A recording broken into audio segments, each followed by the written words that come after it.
Me llamo Bond. James Bond.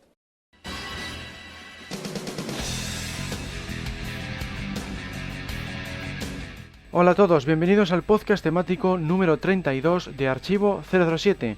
Soy Alberto López y mi nick en los foros es Klaalk. Vamos a echar un vistazo a los llamados especialistas, los encargados de rodar las escenas más peligrosas de la saga, desde persecuciones y peleas hasta saltos y acrobacias.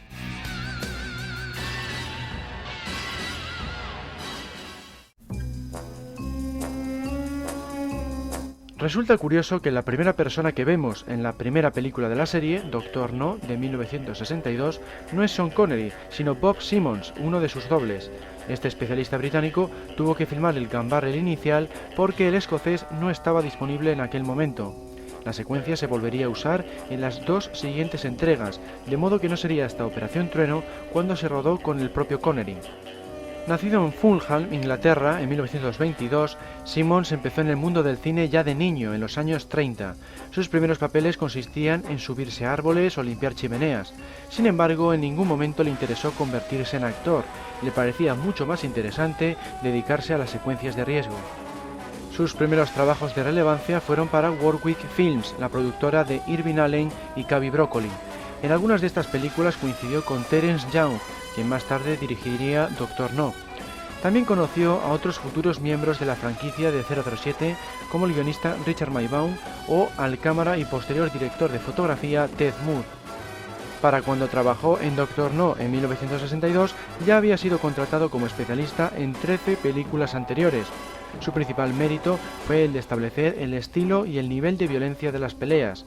En comparación con otras cintas de la época, eran mucho más espectaculares y algo más duras. También se encargó de doblar a muchos de los personajes, incluyendo al propio Bond. De hecho, Broccoli llegó a probarle para el papel de 007 y supuestamente se le escogió por su gran parecido con Sean Connery. Curiosamente, Simmons era un tanto bajito para doblar al escocés. Mientras que el actor alcanzaba el 1,89 m, el especialista medía solo 1,75 m. La diferencia se disimuló por medio de la utilización de determinados ángulos de cámara. Lo mismo sucedió en La espía que me amó de 1977. Bob se encargó de doblar a Richard Kiel, alias Tiburón, a pesar de que este medía 2,17 m. Por ejemplo, cuando Bond le lanza a través de la ventanilla del tren, ya que estaba formada de cristal de verdad. Bob la rompió con la frente y se realizó varios cortes, pero ninguno de gravedad. Además, como en otras tantas ocasiones, coreografió toda la pelea y entrenó con los actores para que ellos mismos pudieran hacer la mayor parte de la misma. Con este fin, empleó un decorado del vagón de modo que pudieran ensayar la escena entre tomas. Una de las secuencias más peligrosas que protagonizó fue aquella de Doctor No, en la que una tarántula se pasea por el cuerpo desnudo del espía. Según indicaba en una entrevista, no fue posible extraer el veneno al animal, así que se jugó la vida tanto como lo hacía el personaje en el filme. Un solo movimiento le hubiera provocado una muerte segura porque no estaban preparados para atender una emergencia de esas características. Cabe destacar también el peligroso salto que efectuó en Goldfinger. Encarnó a Kix cuando es lanzado por Oddjob desde el piso más alto de Fort Knox, estando a una altura de unos 12 metros. Otra escena de riesgo letal tuvo lugar en Operación Trueno, la cuarta entrega de la serie. Se tuvo que sumergir junto a 7 tiburones, y para colmo de males no se empleó el repelente que se solía usar en esos casos. Por otro lado, durante el rodaje de esa misma cinta, dio un susto de muerte a todo el equipo, concretamente cuando doblaba al Conde Lippi en la escena en la que Fiona dispara un cohete desde su moto contra el coche del villano. El vehículo estalló como estaba previsto, pero Bob tardó demasiado en saltar, de modo que le alcanzaron las llamas. Afortunadamente consiguió apagar el fuego por sí solo, rodando por el suelo. Fue en la propia Operación Trueno cuando el especialista trabajó como actor por primera y última vez en la franquicia, ya que se encargó de dar vida al agente de Spectra Jacques Boubois en el teaser inicial. Quizá fue su recompensa por haberse arriesgado en tantas ocasiones a lo largo de aquellas primeras películas. Eso sí, durante las escenas en las que el personaje aparece disfrazado de mujer, fue la actriz Rose Alba quien la interpretó. Simmons trabajó en todas las entregas de la serie de 007 hasta Panorama para matar, a excepción de 3. En Desde Rusia con Amor solo participó en la última fase de la producción. Por ejemplo, se encargó de doblar nuevamente a Connery en la famosa pelea con Red Grant a bordo del tren Orient Express. En el servicio secreto de Su Majestad no estuvo disponible por estar trabajando en la película Shalako, un western protagonizado por Sean Connery. Tampoco estuvo presente en la filmación de El hombre de la pistola de oro. Bob tuvo la suerte de no sufrir accidentes serios durante su peligroso trabajo. Se rompió algún que otro hueso, algo habitual en la profesión, pero nada más. Quizá el mayor percance de su carrera fue el que tuvo lugar en la película de 1965 Genghis Khan. En ella recibió una coz de un caballo y se lastimó un ojo. Cabe destacar que Simmons dejó su huella en el campo de las acrobacias cinematográficas cuando desarrolló una nueva técnica para realizar saltos durante el rodaje de Solo se vive dos veces, la cinta Bond de 1967. Consistía en emplear una especie de trampolines para impulsar a los especialistas y así simular el efecto de las explosiones. Luego caían sobre camas elásticas.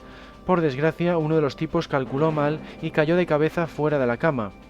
Este recurso del trampolín fue utilizado en muchos otros filmes, incluyendo Patos Salvajes, una cinta en la que dobló a Richard Burton y en la que también trabajaba Roger Moore. En Solo se vive dos veces, Bob también coordinó la pelea contra el chofer japonés y dobló a Connery en la misma. Además, en la batalla final, incorporó el uso de un trozo de manguera para que los ninjas pudieran descender con rapidez desde la abertura del volcán, frenando los últimos metros. Un invento que ya le había funcionado en películas anteriores y que impedía que los especialistas se quemaran las manos con el rozamiento. No obstante, tuvo lugar otro accidente. Uno de ellos bajó tan deprisa que se rompió ambos tobillos. En el ámbito personal, Bob llevó una vida al más puro estilo Bond. Según él mismo afirmaba, no quería ser millonario, solo quería vivir como si lo fuera. Todo lo que ganaba lo gastaba con rapidez en adquirir la mejor comida, la mejor bebida y todo tipo de caprichos. Sus compañeros se asombraban de la rapidez con que fundía su sueldo. Les daba la sensación de que gastaba más de lo que obtenía en cada filme.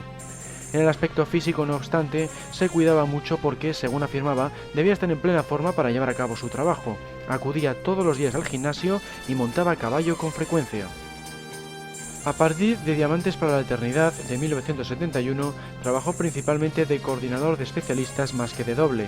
No obstante, también encarnó a varios secuaces. Por ejemplo, es uno de los compañeros de Anya que atacan a Bond en las pirámides en La espía que me amó, o el tipo que rompe la ventana del Lotus Esprit, activando su autodestrucción en Solo para sus ojos. Entre las técnicas desarrolladas por Simmons cabría destacar dos. Una era aquella según la cual el doble desaparecía en la misma toma en que se volvía a ver al actor. El más claro ejemplo de esto se puede apreciar en Solo se vio dos veces, cuando Bond, tras saltar sobre la última de las lonas en el puerto de Kobe, se desliza hasta el suelo y aparece Connery tras el contenedor, dando la sensación de que ha sido el escocés y no Simmons quien ha efectuado el movimiento. La otra técnica era denominada el salto mortal japonés. Consistía en agarrar al adversario de una mano e impulsarle de tal forma que girara sobre sí mismo en el aire y cayera al suelo de espaldas. Simmons introducía este movimiento en casi todas las películas de Bond. Por citar un ejemplo, se puede ver a 007 aplicándola sobre el chofer Jones en Doctor No. Su última película de la serie fue Panorama para matar, de 1985. Fue en aquel entonces cuando se retiró, dedicándose a escribir su autobiografía. Titulada Nobody Does It Better, como la canción de La espía que me amó, fue publicada en 1987. Falleció tan solo unos meses más tarde, a la edad de 65 años.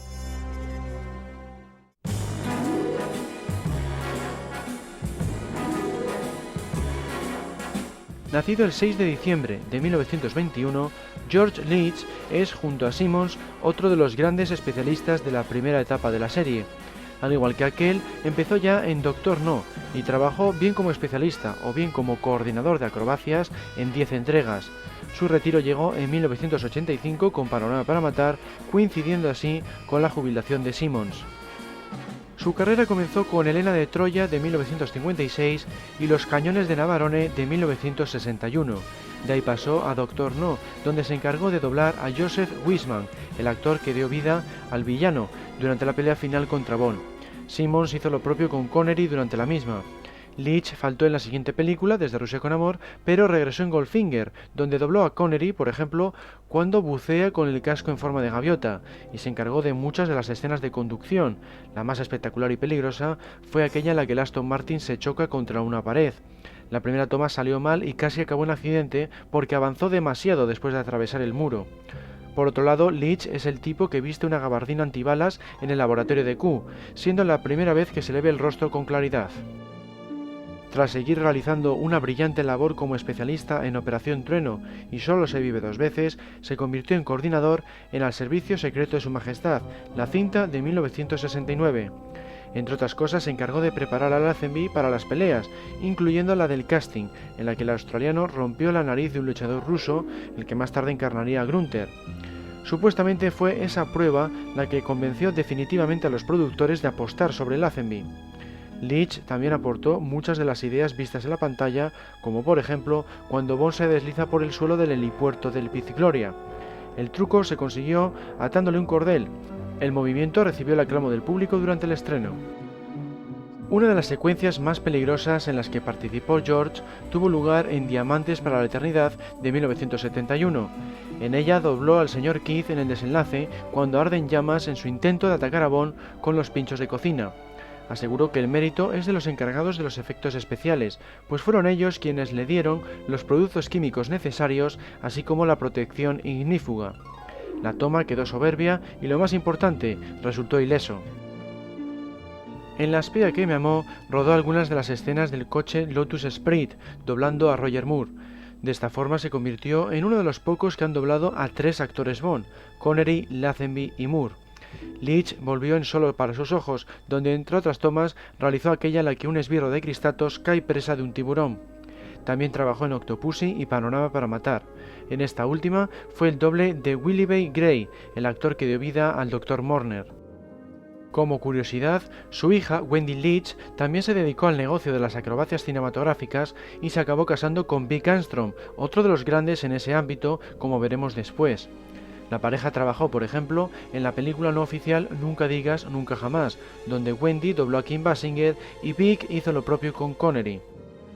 Leach falleció recientemente, en junio de 2012, a la edad de 90 años. Mantuvo su espléndido físico hasta bien entrado en la tercera edad. Según declaraba Vic Armstrong, aún saltaba en las camas elásticas junto a sus nietos cuando rondaba los 70 años.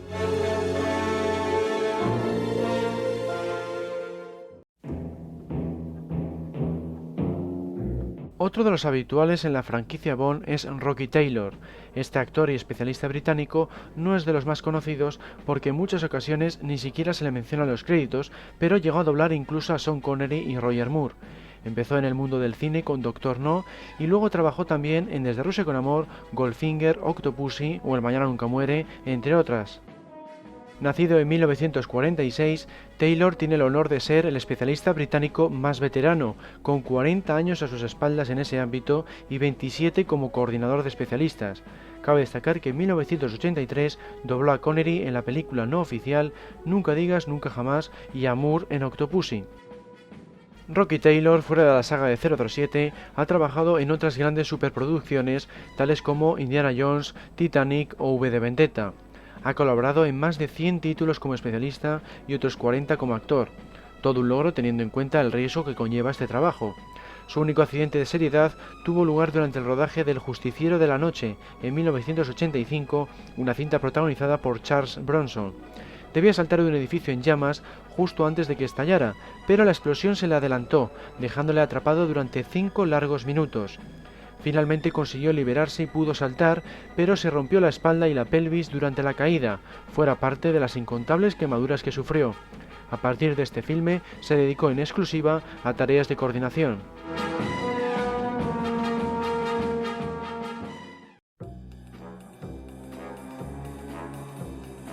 En 1963 se estrenó Desde Rusia con Amor.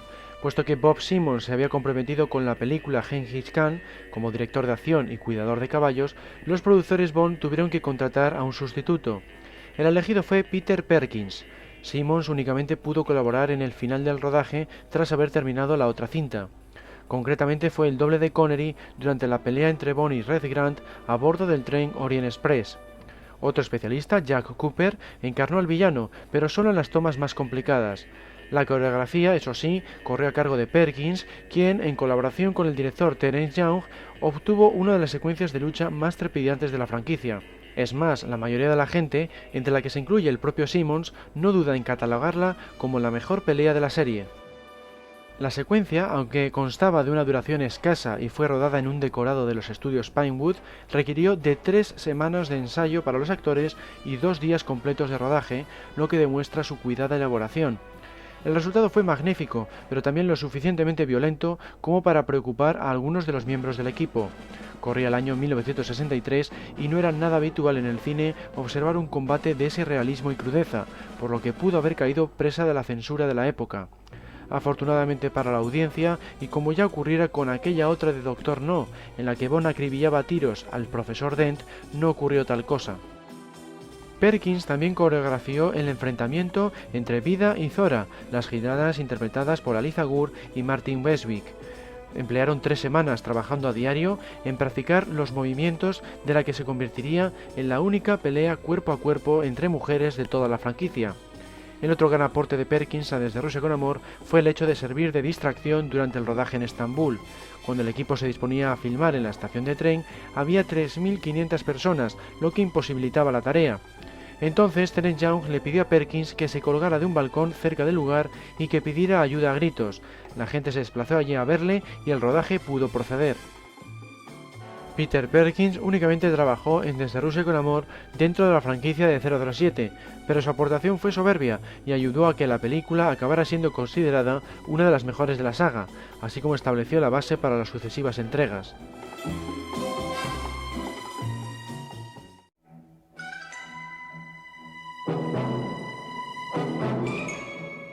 Nacido en el Reino Unido en 1922, Richard Graydon, conocido como Dickie Graydon, realizó algunas de las más peligrosas secuencias de la franquicia.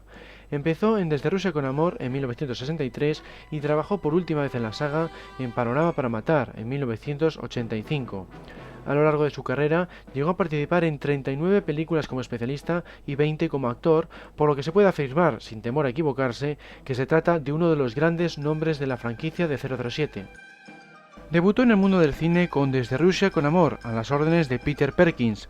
Graydon también trabajó en Goldfinger, Operación Trueno y Solo se vive 2 veces. En esta última encarnó a uno de los astronautas rusos, siendo su primer papel como actor dentro de la saga de 007. Como especialista participó en la batalla final en el interior del volcán, realizando el descenso por cuerda desde el techo, y dobló a Connery cuando su personaje utiliza unas ventosas para descender por la pared. Queda claro, por tanto, que su especialidad era las alturas. Uno de los momentos más peligrosos de su prolífica carrera tuvo lugar durante el rodaje de Al servicio secreto de Su Majestad, el filme de 1969. Se encontraba colgado de los cables del teleférico en la secuencia en la que Bond trata de escapar del Pit Gloria, cuando los ganchos con los que se sujetaba se empezaron a deslizar por acción de la escarcha. Afortunadamente, un compañero detuvo su avance a su paso por uno de los postes. De no haber sido así, hubiera iniciado un descenso mortal hacia la estación de Murren. En esta película también dobló a Lazenby en la persecución de bobsleighs, donde sufrió algún que otro accidente leve. Algunos de estos percances acabaron en la película, de modo que se fue cambiando el guión de la secuencia sobre la marcha para poder incluirlos. Por otro lado, encarnó a uno de los hombres de Draco durante la batalla final, de modo que tuvo que saltar desde el helicóptero sobre la nieve y acabó hundiéndose hasta la nariz. Graydon también interpretó al chofer de Draco. El británico regresó a la franquicia 8 años más tarde con La espía que me amó y participó también en Moonraker. En esta última volvió a jugarse la vida en la escena de los teleféricos. El riesgo era altísimo porque lo tuvieron que filmar sin emplear cables de seguridad, dado que se tenían que mover por la estructura. De hecho, lo considera la escena más peligrosa de su carrera. La única toma en la que sí iba a haber usado un cable era cuando Bond queda colgado de una mano. Sin embargo, el sistema no estaba preparado, el director quiso rodar esa escena en ese momento y Graydon, por no molestar a nadie, se lo calló y pasó la acción sin esa medida. Faltó en Solo para sus ojos porque estaba ocupado con Indiana Jones en busca del arca perdida, pero volvió a ser contratado para Octopussy en 1983. En ella se le puede ver encarnando al hombre bala del circo. Entre las escenas más peligrosas de esta cinta estaba la del tren. Fue él quien dobló a Roger Moore cuando éste cae del vagón en marcha junto a uno de los gemelos lanzacuchillos, doblado igualmente por otro especialista, Wayne Michaels. Parece una toma sencilla, pero la dificultad era muy elevada, un leve fallo de sincronización y hubieran caído fuera de la colchoneta. Como habíamos comentado, el último trabajo de Graydon en la saga de 007 aconteció en Panorama para Matar, la entrega de 1985. Una de sus escenas más peligrosas fue la de la inundación de la mina. Interpretando a alguno de los trabajadores, se enfrentó a varios imprevistos debido a la fuerza con la que el agua le arrastraba. Afortunadamente no le pasó nada en ningún caso. En otras tomas utilizaron cables para dar la impresión de que el agua empujaba a la gente.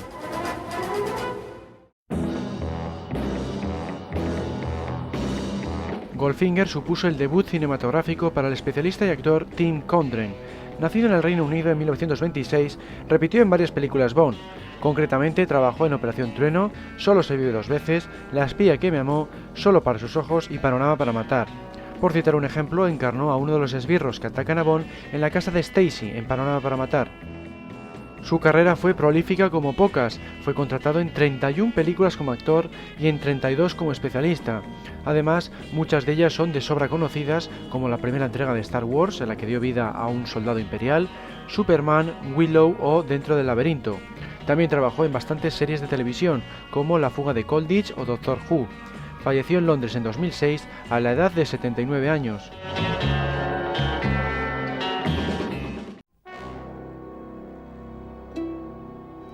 Procedente de la serie Doctor Who, Alf Joint se unió al equipo de especialistas de Goldfinger en 1964, en la que sería su primera película de una larga carrera. Dobló a Connery en ciertas escenas, como en el teaser cuando salta desde el muro sobre un guardia de seguridad. Más tarde resultó que el encargado de interpretar a Capungo, el esbirro que ataca a Bond en ese teaser y que fallece electrocutado en una bañera, había sido pillado robando. El británico Joint fue elegido para sustituirle por sus rasgos físicos, ya que buscaban a alguien con aspecto mexicano. La escena resultó ser de lo más exigente, al tener que repetir un buen número de veces la parte en la que Bond le lanza por encima de su espalda. Además, se quemó con la manguera de vapor colocada por el equipo de efectos especiales para simular el efecto de la electrocución. Joint volvió a la serie de 007 en El Servicio Secreto de Su Majestad en 1969, siendo su última participación en la franquicia. En ella sirvió de mentor a un joven Vic Armstrong. Se encargó, por ejemplo, de realizar algunas de las caídas de los hombres de Blofeld desde el Piz Gloria. También encarnó a los súbditos de Draco cuando saltan del helicóptero. Estuvo a punto de matarse en uno de estos saltos porque, dado que las colchonetas eran blancas para que no fueran distinguidas por los espectadores, desconocía a qué altura se encontraba y, en consecuencia, estuvo a punto de caer desde una altitud excesiva. Desde que dejó la saga no le ha faltado trabajo. Ha participado en más de 60 títulos a lo largo de 30 años. Entre ellas se encuentran grandes producciones como Superman, La Profecía o El Retorno del Jedi. En el ámbito televisivo destacan El Prisionero, Los Vengadores o Las aventuras de Sherlock Holmes. Se retiró en 1995 y falleció de cáncer en 2005 a la edad de 77 años.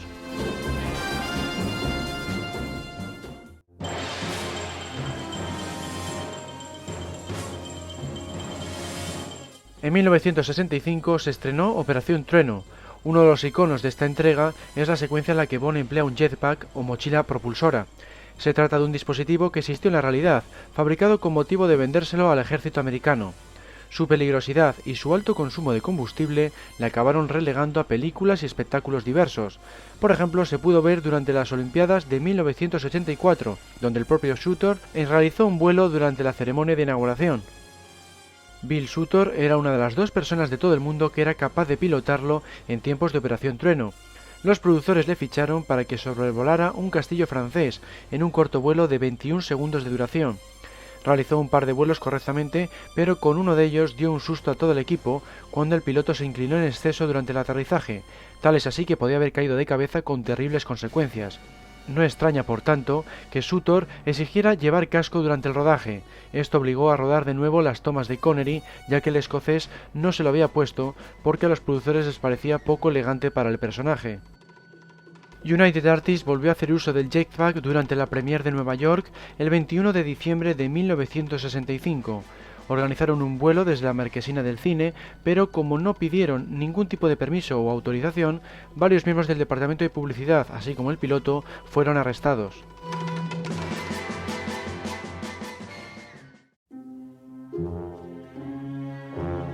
Victor Monroe Armstrong, conocido como Vic Armstrong, nació el 5 de octubre de 1946 en Farnham Common, en la provincia inglesa de Buckinghamshire.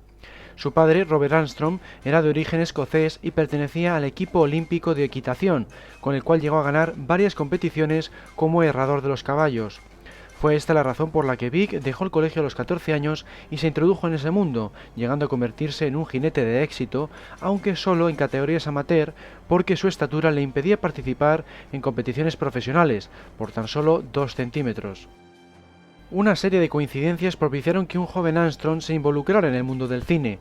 Por un lado, vivía muy cerca de Pinewood Studios, los míticos platós de rodaje donde se filmaron, entre otras, varias películas de James Bond. Por otro lado, un amigo de la familia solicitó su colaboración para manejar un grupo de caballos durante la realización de una película. Enseguida ocupó el puesto de especialista, dada su destreza como jinete y su valentía para efectuar cualquier tipo de acrobacia, por muy arriesgada que fuera. Tras esta primera etapa, en la que se encargó principalmente de filmar caídas mientras cabalgaba, pasó a efectuar movimientos más complicados, aunque no tuvieran que ver con la equitación. Por ejemplo, encarnó al primer ninja en realizar el veloz descenso desde lo alto del volcán en Solo se vive dos veces, estrenada en 1967. Fue su primera colaboración con la saga Bond. La realización de esta breve toma fue bastante más compleja de lo que aparenta a simple vista. Vic tenía que trepar por los andamios situados en la fachada durante más de 10 minutos para alcanzar la abertura. Este ascenso lo realizaba sin cuerda de seguridad, al igual que el salto en sí, algo impensable en nuestros días. Luego debía descender tan rápidamente que tuvo que hacer uso de un aparejo al que llamaban el 8 debido a su forma. Gracias a esta pieza podían frenar en los últimos metros con una sola mano mientras disparaban con la otra. El problema estaba en que se podía llegar a quemar la cuerda. Otro inconveniente estaba en las consecuencias de equivocarse a la hora de iniciar la frenada. Un compañero empezó a frenar demasiado tarde y terminó con los 2 tobillos rotos. Durante esta secuencia, Joe Powell, un especialista legendario, le gastó una broma. Cuando estaba atando la cuerda de Vic a una de las vigas, se preguntaba en voz baja si estaba haciendo bien los nudos, pero con un tono de voz lo suficientemente alto como para que Vic le oyera y así asustarle. James Bond volvió a llamar a su puerta gracias a la película de 1969 Al servicio secreto de su majestad. En esta entrega llegó a doblar ni más ni menos que al propio 007, encarnado por el australiano George Lazenby. Por ejemplo, se encargó de varios de sus combates, para lo cual practicó boxeo a modo de entrenamiento. Pero sin duda la escena de la película que más le aterró fue aquella en la que debía saltar hasta el borde de un precipicio, una toma que tiene lugar una vez Bond escapa de Piz Gloria durante la noche. El problema estaba en que existía la posibilidad de que se rompiera la cuerda que le sujetaba, dado que le había pasado algo similar al doble de Blofeld cuando rodaban la secuencia en la que el villano quedaba colgado de la rama de un árbol. Por otro lado, Vic también encarnó a uno de los esbirros que van en el coche con Irma Bunt. Vic regresó a la saga Bond en Vive y deja morir, estrenada en 1973. Se encargó de doblar al propio 007, interpretado por Roger Moore, en la secuencia en la que la gente se balancea desde la plataforma que está situada sobre un estanque de tiburones. La escena salió fatal en la primera toma, ya que la plataforma se cayó cuando se colgó de ella, rompiéndose los talones en el proceso. A pesar de sus dolencias, repitió la secuencia al día siguiente, demostrando una vez más su pasión por su trabajo y la doctrina del sacrificio que le instruyó su padre cuando colaboraba con él en los establos de su casa. Vic no volvió hasta El mañana nunca muere, la cinta de 1997. Fue su primer trabajo como director de la segunda unidad en la serie. Por tanto, ya no se encargó de doblar a 007, sino de llevar a buen puerto las secuencias más peligrosas desde detrás de las cámaras. Por ejemplo, suyo es el teaser con el que da comienzo a la película. No solo le rodó, sino que también se encargó de muchas de las ideas que acabaron finalmente en pantalla. En 1999 llegó a los cines El mundo nunca es suficiente, donde Vic volvió a ser el director de acción. Filmó por tanto las escenas más impactantes, como la persecución de lanchas, una de las que más orgulloso se siente por su extrema dificultad. Por un lado, tenían a Brosnan conduciendo la lancha, algo que propició uno de los mayores sustos de su carrera cuando el irlandés se chocó contra la columna de un puente. Por fortuna no tuvo consecuencias serias ni mucho menos. Por otro lado, debían lidiar con la fauna del lugar y los vecinos, ya que las explosiones y tiroteos hacían muchísimo ruido. Y para colmo de males, debían tener en cuenta la subida de la marea y los aviones del aeropuerto de Heathrow. Cada vez que iban a rodar una toma, debían telefonear para advertir de la filmación. Además, tenían que parar el rodaje durante los despegues y los aterrizajes por motivos de seguridad. Armstrong trabajó en la saga Bond por última vez hasta la fecha en Muere otro día, la película del 40 aniversario, estrenada en 2002. Cabe destacar varios comentarios. La persecución sobre el hielo es una de sus favoritas de toda su carrera. Opinaba que los productores debían haber hecho otras 2 películas con Brosnan y no le gustaron las secuencias generadas por ordenador, dado que él siempre se ha mostrado partidario de tratar de rodar de verdad todo lo que se pueda. Escenas como aquella en la que Bond surfea tras saltar de un iceberg le parecen poco creíbles.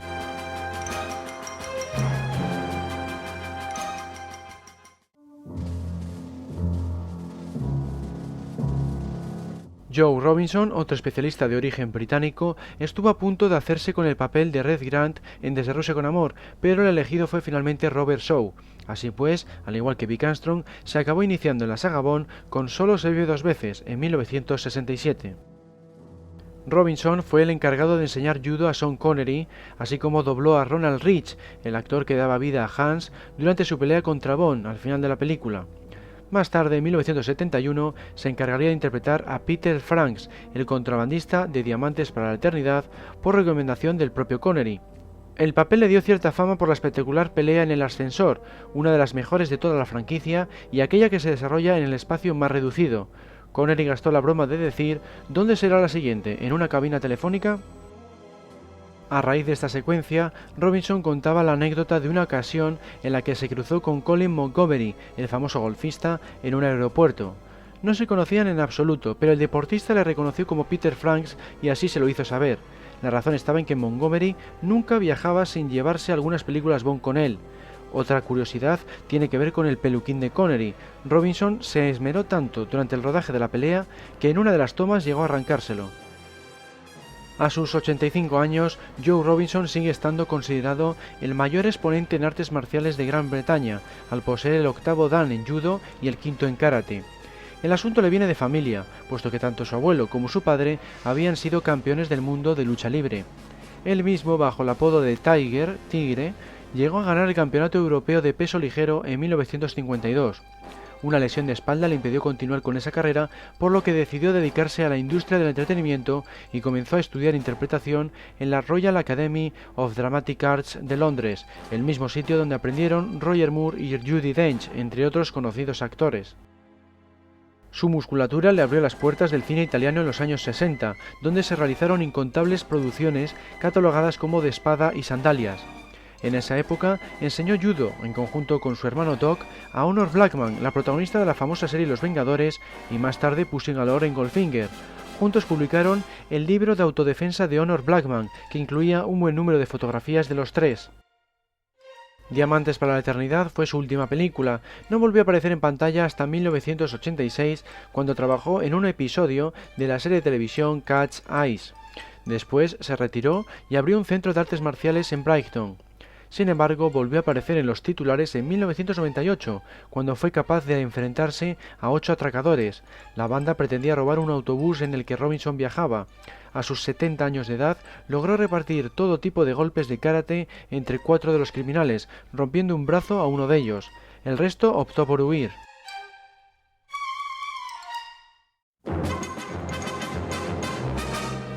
Como hemos visto, el hermano menor de Joe Robinson, de nombre Doc, colaboró con él a la hora de enseñar judo a Honor Blackman y juntos publicaron un libro sobre la materia.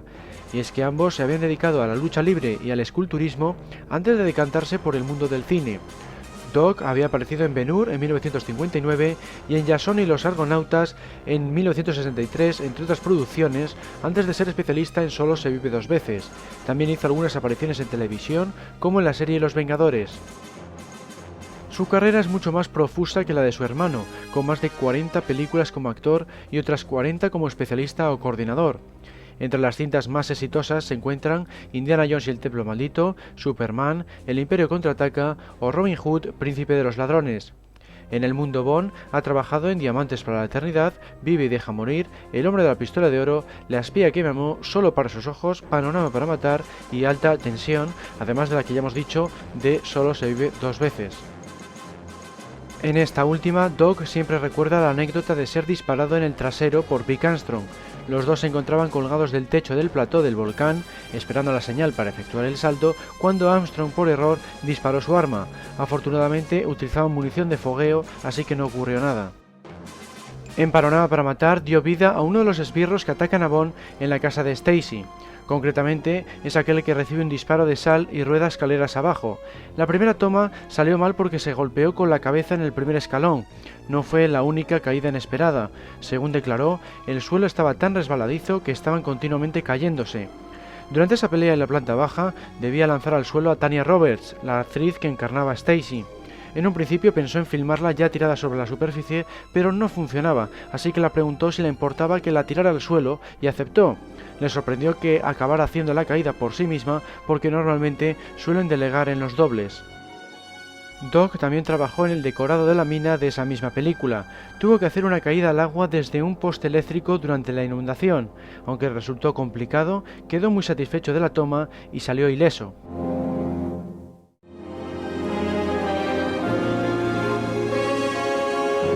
Solo se vive dos veces también supuso el debut de Paul Weston, si bien su labor no recibió crédito, algo por cierto muy habitual en el campo de los especialistas.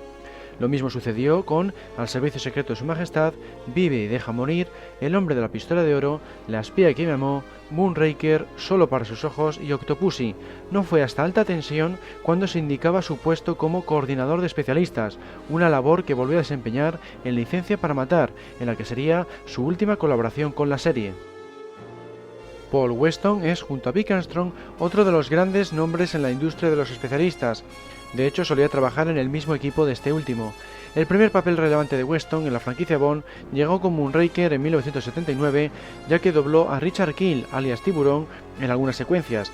Por ejemplo, cuando salta de un teleférico a otro, una toma que se realizó en un plató utilizando un trampolín.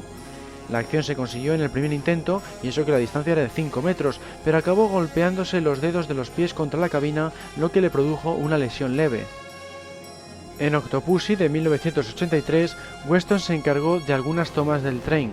Encarnó a Bond cuando salta por encima de una tubería estando sobre el techo de un vagón. La idea inicial era que se tumbara y así lo hizo. Pensaba que era capaz de saltarla, pero prefirió callárselo porque era mucho más arriesgado. Sin embargo, los cineastas vieron la grabación y le dijeron que lo intentara, dando lugar a la toma que puede verse en la cinta. Otra escena suya es aquella en la que se ve a 007 rozando el suelo con un zapato con el tren en marcha. Weston cometió el error de usar un zapato normal y corriente, así que se lesionó un dedo. Además de la secuencia del tren, sin duda una de las más arriesgadas de su carrera, Paul también participó en la batalla final en el palacio de Kamal Khan. Por ejemplo, dobló a Bond cuando atraviesa una ventana procedente del globo aerostático de Q. Un colega del equipo le gastó una broma muy típica entre ellos, diciéndole que habían puesto unas bisagras más fuertes para que se estampara contra la ventana. En realidad nunca hacía nada de ese estilo porque era muy peligroso, simplemente le hacía gracia meterle miedo. Cuando Weston fue contra la ventana y no consiguió atravesarla, le echó la culpa, pero ciertamente fue pura casualidad, porque no había hecho ninguna modificación. Weston no pudo participar en Panorama para matar al tener la agenda muy ocupada, pero regresó en Alta tensión en 1987 encargándose de doblar a Timothy Dalton en el teaser y convirtiéndose por vez primera en la franquicia en coordinador. Además, dio vida al segundo soldado de Gibraltar, aquel que pega un tiro de pintura a Bond y le dice «detente, estás muerto». Desempeñó la función de coordinador nuevamente en Licencia para matar. Fuera de la serie de 007, Paul Weston posee una extensa carrera. Todo comenzó en los años 60, cuando siendo un modelo fotográfico se le pidió que doblara a Roger Moore en El Santo. Como además interpretó un papel y efectuó su propia acrobacia, le ficharon para otro episodio como especialista. Este trabajo le abrió las puertas a otras muchas producciones televisivas de la época, como El prisionero o Los Vengadores, y más adelante combinaría la pantalla pequeña con la grande. En los 80, por ejemplo, dobló a Pierce Brosnan en Remington Steele, con quien por cierto mantiene una amistad de más de 30 años. Por citar algunas de las películas más relevantes de su carrera están 12 del Patíbulo, Superman, Indiana Jones en busca del arca perdida, Star Wars el retorno del Jedi y Pánico en el túnel. Toda esta experiencia le ha permitido ser tanto especialista como coordinador e incluso director de segunda unidad.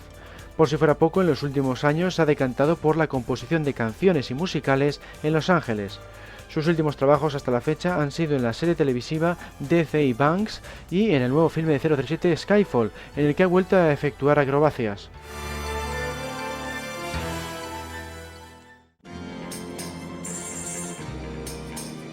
Martin Grace, nacido en Irlanda en 1942, quedó tan asombrado ante la proyección de una película en una carpa itinerante cuando era niño que enfocó todos sus esfuerzos a dedicarse a ese mundo, concretamente a la parte encargada de desarrollar la acción. Así pues, fue a Londres y se apuntó a clubes de boxeo, esgrima, levantamiento de pesas y lucha libre con ese objetivo en mente. Su primer trabajo consistió en organizar actividades deportivas para un complejo hotelero. Poco después le contrataron para rodar anuncios de televisión. Los que le otorgaron cierto prestigio fueron los de una marca de chocolate, ya que en ellos lo mismo saltaba desde un tren en marcha a su paso por un puente que se colgaba de un helicóptero desde un coche descapotable. Fue Bob Simmons quien se percató de su destreza y le convocó para una entrevista. Su principal colaborador, George Leach, fue el encargado de realizarla. La película iba a ser Solo se vive dos veces, la cinta de 1967. Tras recibir el visto bueno, Martin se entrenó durante 4 semanas en acciones como escalar redes, deslizarse por cuerdas o practicar con el trampolín con el que se simulaban las explosiones. Cuando llegó la hora del rodaje, estaba tan preparado que pudo afrontar sin problemas todo tipo de saltos y caídas durante la batalla final en el interior del volcán. Allí coincidió con Joe Powell y Vic Armstrong. A Martin le gustó la experiencia, así que no tardó en participar en otras muchas producciones como Alfredo el Grande o Las Ocho Campanadas. En esta última rodó una pelea con un joven Anthony Hopkins. En los 70 se convirtió en uno de los dobles habituales de Moore, no solo en la franquicia de 007, sino también fuera de ella, en filmes como Patos Salvajes o Rescate en el Mar del Norte. Martin fue llamado de nuevo para La espía que me amó, la película Bond de 1977. Una de sus tareas fue la de conducir el Lotus Esprit por Sardinia, en Italia, durante la persecución de coches. Le sorprendió que le advirtieran que el vehículo tenía que ser devuelto intacto, sin ningún tipo de rasguño, lo que le añadió una presión considerable. Más tarde, en Egipto, se encargó de doblar a Roger Moore en la secuencia en la que monta en camello para reunirse con Hussein, así como también en la pelea con Sándor en el tejado. El esbirro fue doblado por Jack Cooper, el mismo especialista que había hecho lo propio con Red Grant en Desde Rusia con Amor. Cooper no solo hizo varias tomas de la pelea, sino que también efectuó la caída final, tras la famosa escena de la corbata. Martin Grace también se hizo pasar por tiburón en La espía que me amó. Dado que Richard Kiel, el actor que le encarnaba, tenía vértigo, el director Lewis Gilbert pidió a Grace que hiciera la secuencia en la que el asesino camina por encima de unas columnas egipcias. El especialista imitó tan sumamente bien sus movimientos que ni siquiera la madre de Kiel se dio cuenta de que no se trataba de su hijo cuando vio la película terminada.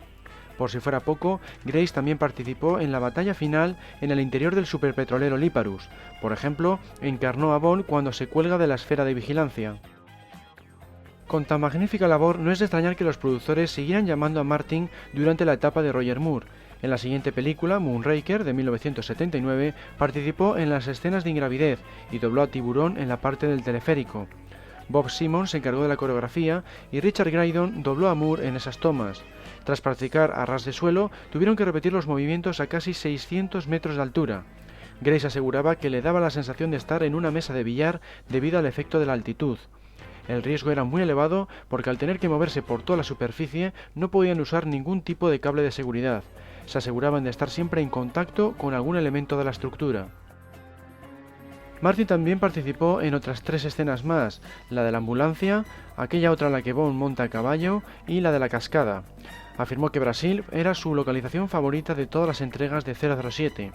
En cuanto a su secuencia de acción favorita de la franquicia, se queda con el teaser de Solo para sus ojos. Estuvo 3 semanas colgado del helicóptero a más de 120 metros del suelo, mientras el piloto hacía todo tipo de maniobras para deshacerse de él. También hizo algunas escenas más en los estudios Pinewood, tal y como ocurría en casi todas las películas. Por ejemplo, encarnó a Bond cuando Klieger le ataca con un candelabro. La toma acabó en lesión leve porque el actor fue demasiado rápido y le pinchó en una mano. Hasta ese momento apenas había tenido problemas serios durante los rodajes. Fue en Octopussy, la cinta de 1983, cuando sufrió el accidente más grave de toda su carrera, uno que a punto estuvo de sesgarle la vida. Y eso que se mantuvo practicando durante 3 o 4 semanas. Tuvo lugar mientras doblaba a Roger Moore en la escena en la que Bond se encontraba agarrado al lateral de uno de los vagones del tren de Octopussy. El vehículo avanzó por una zona que no habían estudiado previamente, de modo que acabó golpeándose contra un muro. La colisión le rompió la pelvis y le hirió en el muslo, atravesándole hasta el hueso. Sin embargo, consiguió dejar a un lado el tremendo dolor y empleó todos sus esfuerzos en mantenerse agarrado. Si caía al suelo, probablemente le causaría la muerte, porque en esa posición creía que se golpearía con la cabeza o la espalda. Una vez se detuvo el tren, soportó el mayor dolor de toda su vida. Tal es así que pidió un cigarrillo para intentar aguantarlo, aunque él no fumaba. Simplemente lo había visto en una película bélica. Se pasó 6 meses en el hospital con el único consuelo de las visitas de Roger Moore y Cubby Broccoli, entre otros miembros del equipo, y el hecho de haber rodado casi todas las demás escenas del tren. Es él quien salta del coche al vagón, quien lucha encima del techo o quien se cuelga por debajo. Solo unas pocas tomas recayeron en compañeros como Richard Graydon o Paul Weston. El accidente no le quitó las ganas de regresar a su puesto, así que volvió a trabajar en la siguiente entrega, Panorama para Matar, de 1985. La considera su favorita de la serie porque le permitió actuar en dos de los mayores monumentos del mundo, la Torre Eiffel y el Golden Gate. Entre otras tomas, encarnó a 007 cuando Mayday le enreda con una caña de pescar y trata de lanzarlo por encima de la barandilla en la Torre Eiffel. También efectuó el salto sobre el barco, donde se está celebrando una boda. En realidad la ejecutó por un lado, lo que se combinó después con el metraje de Bond cayendo sobre la tarta. Además, filmó la pelea sobre el Golden Gate. Curiosamente, las autoridades no les permitieron rodar puñetazos para evitar que la gente lo imitara, y es que el puente solía ser lugar habitual de suicidios. Grace afirmaba que solo supuso el 5% de las secuencias, porque el resto de las escenas del puente se rodaron en los estudios Pinewood, donde el equipo de efectos especiales había construido un montón de maquetas a diferentes escalas. Su montaje les llevó entre 2 y 3 meses debido a la cantidad de acero utilizado. El Zeppelin también contó con diversas réplicas. Una de ellas, la de escala real, solo contaba con la parte inferior, la de la cabina, y fue colgada de una grúa. Martin no regresó a la saga Bond, pero siguió trabajando en el mundo del cine, llegando a participar en más de 70 producciones. Entre ellas se encuentran, por ejemplo, Indiana Jones, Juego de Patriotas o El Show de Truman. Falleció el 27 de enero de 2010 en España, a la edad de 67 años. Su última película fue El número 23, estrenada en 2007 y protagonizada por Jim Carrey.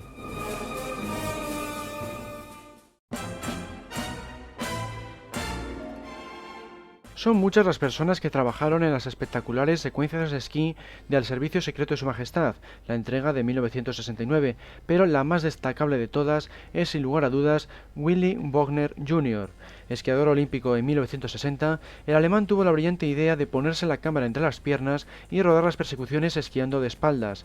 Así obtuvo unas tomas tan impresionantes que dejaron boquiabierto al espectador entonces y lo siguen haciendo ahora. Además fue el doble de Blofeld en algunas de las tomas. Tal fue su éxito que los productores volvieron a llamarle para el teaser de La espía que me amó, las persecuciones de Solo para sus ojos y el teaser de Panorama para matar. Por este último trabajo recibió el prestigioso premio Bambi, destinado a los medios audiovisuales. Si quieres entrar en el sorteo de una chapa exclusiva de Archivo 007, envía un correo electrónico con el asunto Quiero mi chapa y el mensaje Bambi a la dirección podcast@archivo007.com. Repito, email con asunto Quiero mi chapa y mensaje Bambi a la dirección podcast@archivo007.com.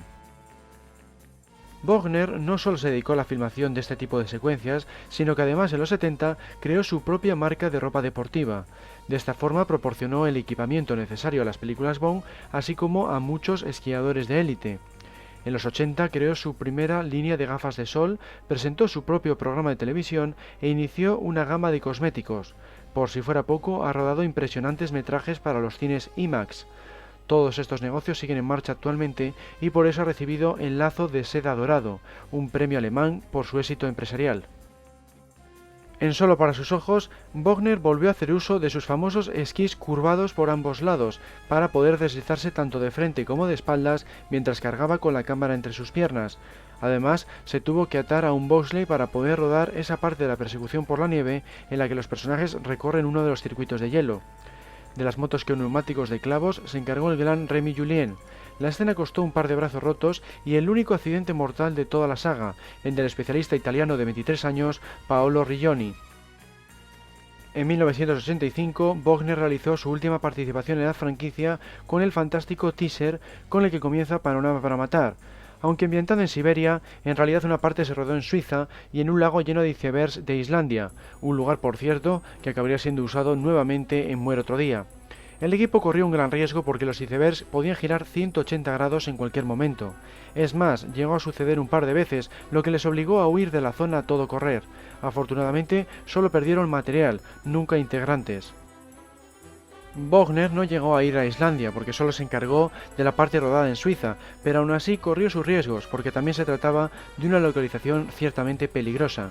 Según comentaba, el mayor logro de la secuencia es haber sobrevivido a esa filmación sin tener que lamentar la pérdida de ninguno del centenar de miembros del equipo. Otro deportista, Steve Lincoln, realizó la parte del snowboard, una secuencia por cierto ideada por el propio Bogner, habido por ofrecer siempre algo nuevo al público. En este caso le pareció muy atractivo el concepto de emplear el patín de una moto de nieve para hacer snowboard.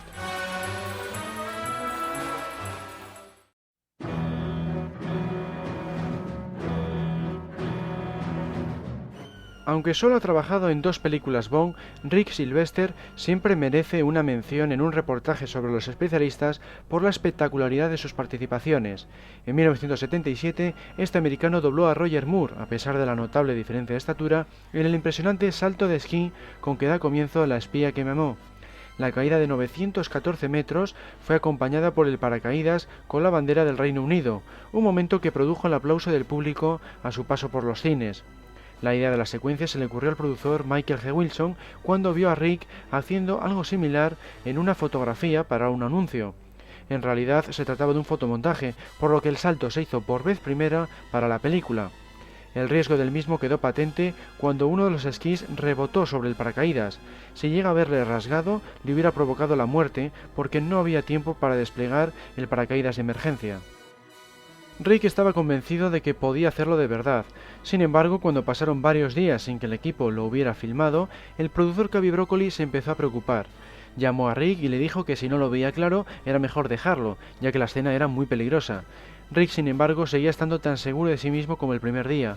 Solo estaba esperando a que hiciera mejor tiempo, porque las nubes y el viento no les había permitido llevar a cabo el rodaje. La filmación en sí también fue problemática. Disponían de 4 cámaras montadas en un helicóptero, pero 3 de ellas habían errado su objetivo. Afortunadamente la cuarta grabó el metraje que acabaría en la película, en una toma a cámara lenta de gran duración y tremendamente impactante. En 1981, Sylvester volvió a doblar a Moore en otro descenso, esta vez en la caída que se produce cuando Bond se encuentra escalando en dirección al monasterio de San Cirilo, en el filme Solo para sus ojos. Rick tuvo muy mal presentimiento antes de rodar la secuencia porque había un funeral en el pueblo desde donde se iba a lanzar, se veía el cementerio y además le introdujeron en una caja para amortiguar la caída que le recordaba a la apariencia de un ataúd. Esta caja fue diseñada por el mago de efectos especiales Derek Meddings, habitual en las producciones Bond de aquel entonces y también en GoldenEye. Contenía varios sacos de arena para que la fugaz parada de la caída no lesionara al especialista. Sylvester no volvió a ser llamado para trabajar en el mundo del cine, por lo que se centró únicamente en el deporte.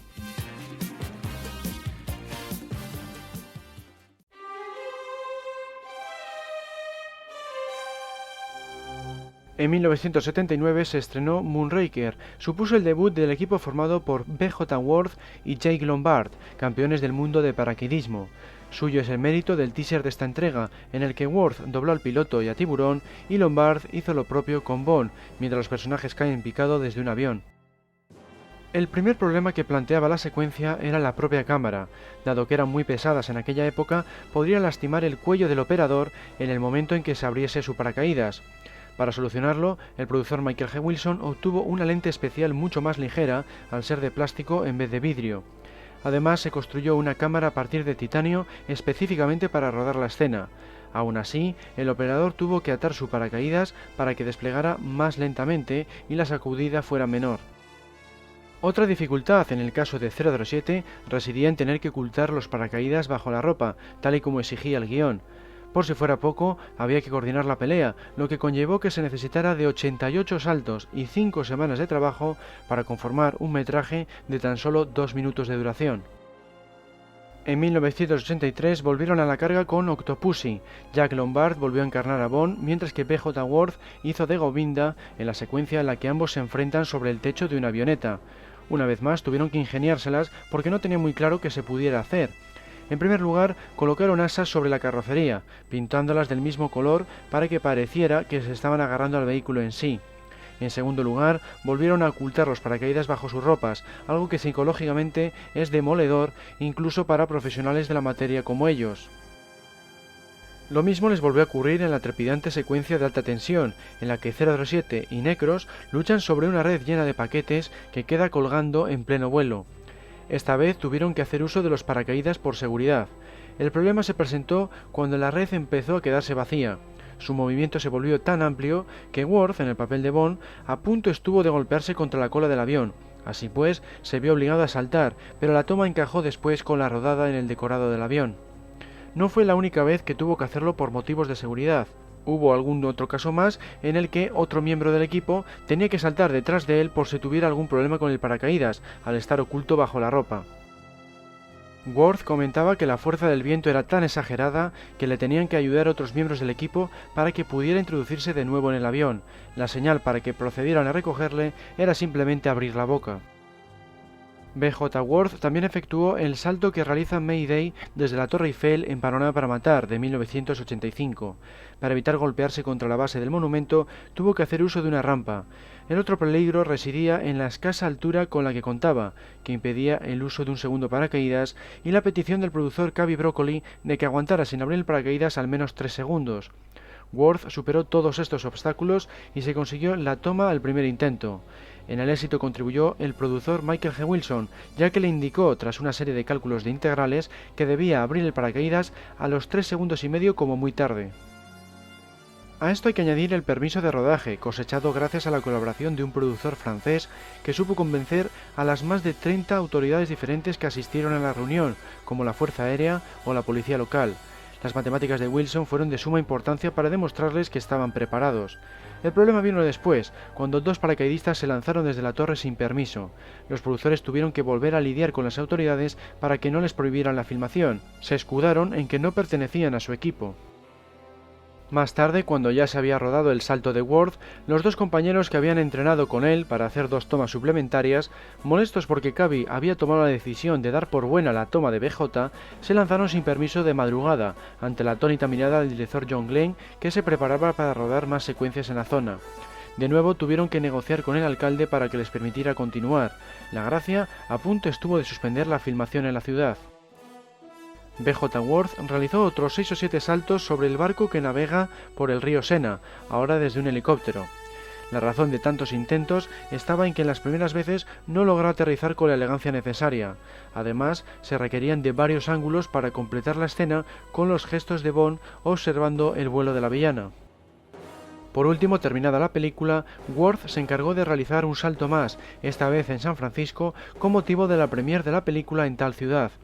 Llevaba un cheque por valor de $1.007 que entregaba a Roger Moore, y ésta a su vez se lo daba a la alcaldesa. Fue esta la forma en que los cineastas dieron las gracias a las autoridades por haberles permitido rodar allí. Los productores volvieron a llamar a su puerta para rodar el teaser de alta tensión. Junto a Jack Lombard filmó el salto inicial sobre Gibraltar, algo muy complicado no solo por el fuerte viento de la zona, sino también por lo escarpado del terreno sobre el que tenían que aterrizar.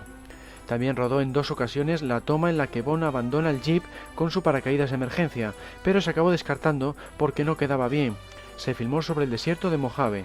En su lugar se utilizó un maniquí controlado remotamente y un acantilado costero. El teaser de Licencia para Matar, en el que Bond literalmente pesca a Sánchez, requirió de los servicios de Jack Lombard. En el papel de 007, Jack tuvo que colgarse de un helicóptero para alcanzar la cola de una avioneta.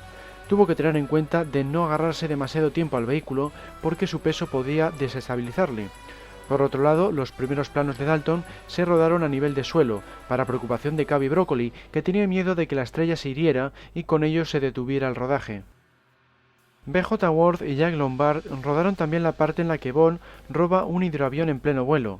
Uno dobló a Dalton cuando queda colgado de los patines del vehículo, mientras el otro dobló al narcotraficante que cae al vacío agarrado a una puerta. Worth repitió en GoldenEye, aunque finalmente se optó por emplear efectos digitales, ya que le resultaba imposible alcanzar la avioneta tal y como exigía el teaser. El problema estaba en que al pesar más, el aparato caía con una velocidad mucho mayor que la suya, por tanto, fue Brosnan y una pantalla azul lo que acabó en el producto final.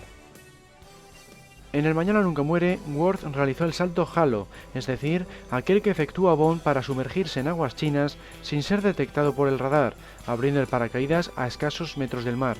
Sus siglas significan gran altitud, baja apertura, y es un tipo de salto ideado por el ejército americano con el mismo fin mostrado en la película. Worf afirmó que fue una situación muy tensa cuando tuvo que aguantar tanto tiempo la apertura del paracaídas.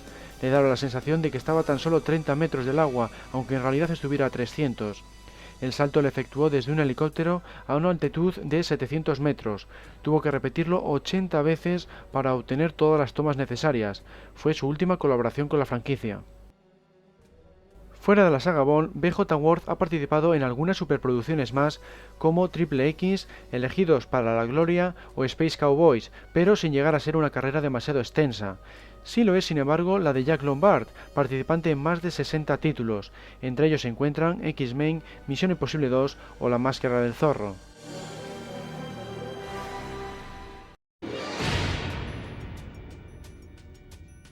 Solo para sus ojos, Octopussy, Panorama para matar, GoldenEye y El mañana nunca muere son las cintas de 007 en las que trabajó el especialista británico Wayne Michaels. Sus acrobacias más peligrosas fueron la caída del tren de Octopussy en el papel de uno de los gemelos lanzacuchillos y sobre todo el salto de puenting con que arranca GoldenEye, doblando a Pierce Brosnan. La caída de 220 metros, rodada en la presa suiza de Berchtesgaden, obtuvo el récord Guinness al salto de mayor altitud desde una estructura fija. Según comentaba el propio Michaels, es muy arriesgado porque el viento podía hacer que se golpeara contra el muro de la presa o que se enrollara la cuerda, lo que le podía herir seriamente. En esta película se le puede ver interpretando un pequeño papel. Se trata de uno de los pilotos del helicóptero Tiger que resulta asesinado por Xenia. El otro piloto es otro compañero de profesión, Simon Crane, que trabajó de coordinador en esta misma entrega. Wayne volvió a doblar a Brosnan en muchas de las escenas de acción del Mañana nunca muere, pero su currículum va mucho más allá de ser el doble del irlandés, ya que ha trabajado en más de 80 producciones de cine y televisión a lo largo de los años 80, los 90 y los 2000. Entre ellas se encuentran Superman 3, El Imperio del Sol, Desafío Total, Indiana Jones y la Última Cruzada o Arma Fatal.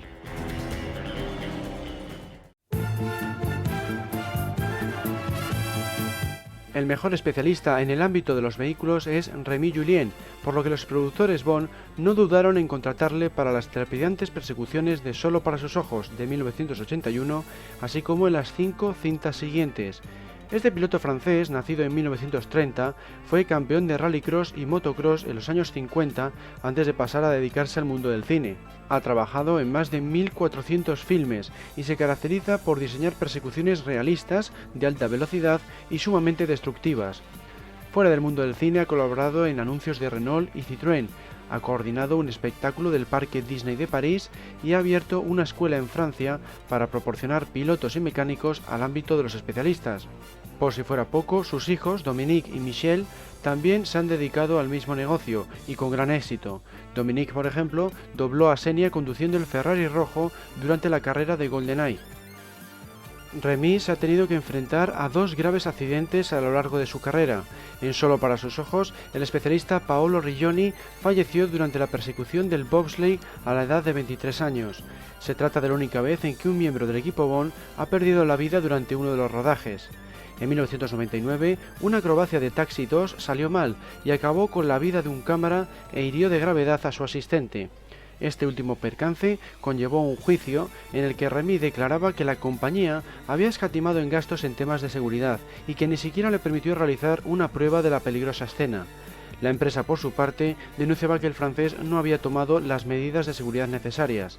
Aunque en un principio Remy salió perdiendo, quedando como único culpable del siniestro en 2007, el Comité de Apelación de París redujo su castigo y multó a la productora en 2009. Volviendo a la saga Bond, en Solo para sus ojos se encargó de doblar a Roger Moore cuando Bond conduce el Citroën 2 caballos por Madrid. En Octopussy coordinó la persecución de los tuk-tuks por Udaipur, así como la escena en la que Bond escapa del ejército ruso poniendo un Mercedes a 2 ruedas.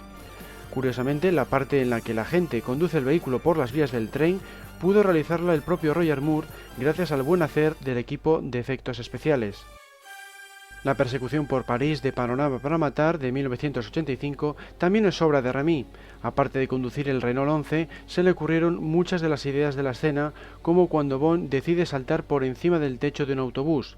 Junto a esta toma, realmente difícil dadas las dimensiones del autobús, cabe destacar también aquella otra en la que debe agacharse mientras conduce para evitar la barrera que destroza el techo del Renault 11. Otra labor destacada de Remy en la franquicia fue la de coordinar la carrera de GoldenEye. Afirmó que lo más difícil fue igualar el rendimiento del Aston Martin de Bond, una máquina muy antigua, con el del Ferrari de Xenia, una auténtica bestia de la carretera. Por otro lado, colocaron pinchos en los neumáticos para conseguir los derrapes, justo lo contrario a lo que suele hacer en este tipo de escenas. A pesar de todas las medidas de seguridad y la experiencia de los pilotos, tuvieron lugar dos pequeños accidentes. En uno, el Aston Martin se chocó contra la pared de un túnel, destrozando una de las cámaras y parte de la carrocería. En el otro, ambos vehículos colisionaron, concretamente cuando el Ferrari derrapa por una cuesta para adelantar al Aston Martin. El giro fue excesivo y acabó deteniéndose en mitad de la carretera, provocando que el Aston Martin le golpeara levemente a su paso. Por fortuna, los mecánicos fueron capaces de arreglar las carrocerías para que el rodaje pudiera continuar al día siguiente.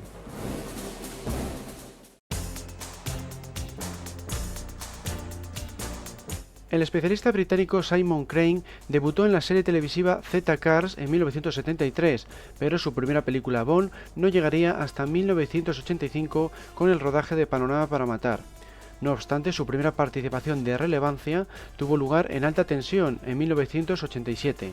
Por un lado, participó en el casting del nuevo Bond, concretamente encarnó a Cheche, el esbirro negro de Draco del Servicio Secreto de Su Majestad, en La prueba de la lucha. Entre los candidatos estaban Sam Neill y Pierce Brosnan. Por otro lado, dio vida a uno de los soldados de Gibraltar durante el teaser. Y por último, lo más importante, fue uno de los dobles de Timothy Dalton. Su labor fue del agrado de los productores, así que volvió a ejercer el mismo puesto en Licencia para matar. Dobló al galés, por ejemplo, durante la peligrosa persecución de camiones. A pesar de los riesgos, aseguró que nunca se había lesionado en ninguna película Bond. Se llegó a caer en una ocasión cuando no se agarró bien al techo en un momento en el que el vehículo giraba bruscamente a la derecha, pero afortunadamente cayó sobre una duna y no resultó herido. En los 90 pasó a convertirse en coordinador de especialistas en GoldenEye y El mundo nunca es suficiente. En GoldenEye se encargó, por ejemplo, de la secuencia en la que Waits aterriza con su avioneta delante del BMW de Bond y Natalia. Lo complicado de la misma residía en la sincronización, por lo que tuvieron que repetir un par de veces antes de que ambos vehículos alcanzaran la misma sección de carretera al mismo tiempo. Les sorprendió que el piloto fue muy preciso, a pesar de ser un anciano. En El mundo nunca es suficiente, participó en gran medida en la persecución de lanchas por el río Támesis. Comentó que tuvo que tener en cuenta multitud de parámetros, desde el ruido y la fauna hasta las mareas y la suciedad que dejaban las explosiones. A todo esto había que añadir el riesgo mortal del salto de 360 grados, efectuado por su compañero Gary Powell. Durante el entrenamiento había caído boca abajo, lo que pudo haber derivado en una lesión de gravedad. Por fortuna se recuperó y pudo realizar la toma en el primer intento.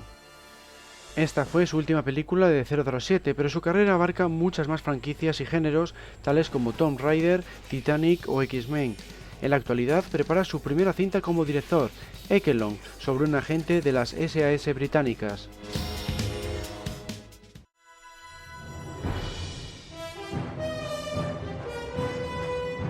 En 1995 se estrenó GoldenEye. La cinta supuso el debut en la franquicia de Gary Powell, al convertirse en uno de los dobles de Pierce Brosnan. Se encargó, por ejemplo, de conducir el tanque cuando atraviesa el camión de Perrier. También hizo un pequeño papel, es el soldado ruso que entra en la celda donde se hallan Bond y Natalia. Gary volvió a ser contratado como especialista en El mañana nunca muere y El mundo nunca es suficiente. En esta última realizó el fantástico salto de 360 grados a bordo de la lancha de Q, como hemos visto. Durante el ensayo cayó boca abajo en un accidente que podía haber resultado mortal. Afortunadamente no sufrió lesiones de gravedad y pudo realizar la toma que acabó en la película. El resultado se consiguió por medio de una rampa y un sistema de chorros de aire. Situados a los lados, los cañones eran activados por el propio Gary nada más saltar por la rampa, disparando uno hacia arriba y el otro hacia abajo para conseguir que el vehículo girase. Por otro lado, dio vida a uno de los miembros de la tripulación de Renard a bordo del submarino, concretamente es aquel que es sujetado por Bond. Powell faltó en Muere otro día de 2002, pero volvió a ser llamado para Casino Royale en 2006. Esta vez obtuvo el puesto de coordinador de especialistas. A él se debe principalmente la soberbia persecución a pie por Madagascar. Quantum of Solace también tiene su sello, ya que se encargó de la misma tarea. Gracias a su éxito en la franquicia Bond, Gary ha tenido la oportunidad de trabajar en otras grandes producciones. Caben destacar la serie de Bond y la de Harry Potter, así como la cuarta entrega de Indiana Jones. Por si fuera poco, ha recibido varios galardones y premios relacionados con el mundo de los especialistas. Por ejemplo, obtuvo el Taurus por su trabajo en Casino Royale. Su último trabajo hasta la fecha ha sido Linterna Verde, donde volvió a coincidir con Martin Campbell, el director de GoldenEye y Casino Royale. Actualmente ha estado trabajando como director de acción y coordinador de especialistas de Skyfall y prepara 47 Ronin, donde también ocupa el puesto de coordinador. Curiosamente, muchos familiares suyos se han dedicado al mismo negocio. Su padre, Nosser Powell, había trabajado en la franquicia de 007, concretamente desde la segunda entrega, desde Rusia con Amor, de 1963, hasta la 14ª, Panorama para Matar, de 1985, sin faltar en ninguna de las intermedias. El hermano de Nosser, es decir, su tío, de nombre Dini, fue contratado en 7 películas Bond, llegando a doblar a Sean Connery y a Roger Moore. Su hermano Greg estuvo en 4 filmes de 007 y la hija de este, su sobrina, ha trabajado en otras sagas como Harry Potter o Piratas del Caribe y ha sido piloto especialista en Skyfall. Sin duda, es la familia de especialistas por antonomasia al abarcar más de 8 décadas en el mundo del cine.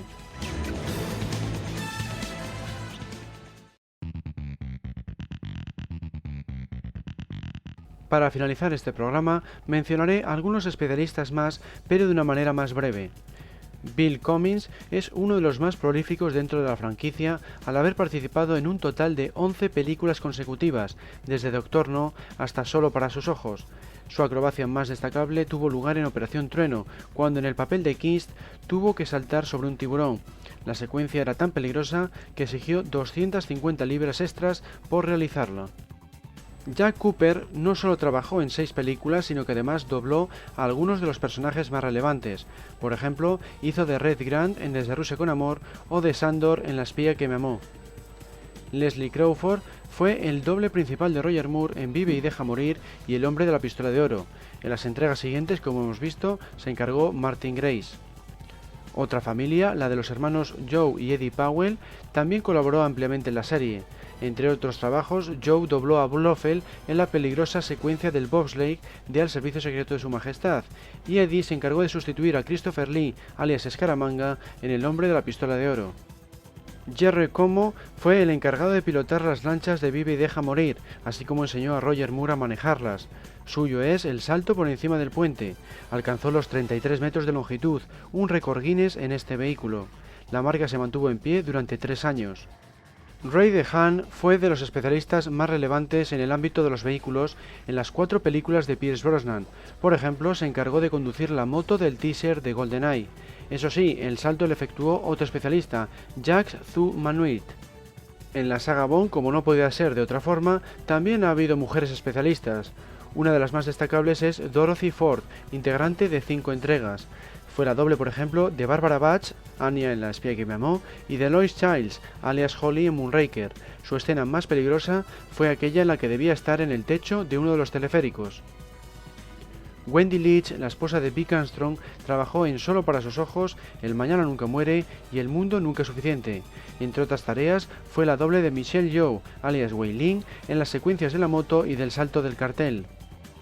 John McLaren, por su parte, dobló a las 3 chicas Bond de El mundo nunca es suficiente en ciertas escenas: Sophie Marceau, Electra King, María García Cusinota, la chica del puro, y Denise Richards, Christmas Jones. Nicola Werwick, la novia del también especialista Gary Powell, ha hecho lo propio en la etapa de Daniel Craig, al doblar a Eva Green en Casino Royale y a Olga Kurilenko en Quantum of Solace.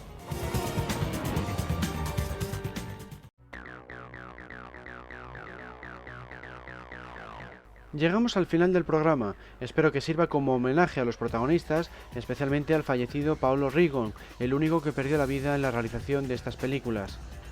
Espero que os haya gustado y que sigáis visitando archivo007.com para manteneros informados. Os recuerdo que podéis encontrar los programas anteriores en el menú superior Media Audio Podcast temático. También es muy recomendable acudir a su foro, Foros 007, ubicado en la dirección www.archivo007.com/foros y a los sitios incluidos en las redes sociales Facebook, Twitter y Google+. Un saludo a todos y hasta la próxima.